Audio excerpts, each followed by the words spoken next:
సేవ అనేది ఈనాడు ఎలా మారిపోయిందంటే ఒక వ్యాపార కేంద్రంగా మారిపోయింది, ఒక బ్రతుకు తెరువుగా మారిపోయింది.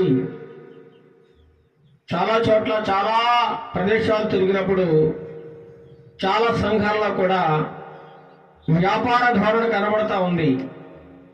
బ్రతుకు తెరువు కోసం బ్రతకడానికి మాత్రమే బైబిల్ పట్టుకుంటూ అనేక మంది నాతో దేవుడు మాట్లాడాడు, నన్ను చర్చి కట్టమన్నాడు, లేదా నన్ను ఒక పాస్టర్గా ఇక్కడ ఉండమన్నాడు, మీ దగ్గరికి పంపించాడని చెప్పి కలవల్లి మాటలు అబద్ధాలు పలుకుతూ అనేక మంది ప్రజలను మోసం చేస్తూ చాలా మంది సేవకులుగా చలామణి అయిపోతూ ఉన్నారు. అలాంటి సేవకుడు కాదండి ఈ యెహోషువ. మోషే గారితో ఉంటే ఏదో నాకు వస్తుంది, ఏదో ఆయన తర్వాత నేనే గొప్ప సేవకుని అయిపోతాను అనేటువంటి దురాశ లేదు, లేదా ఏదో నాకు భూమి వస్తుంది, లేదా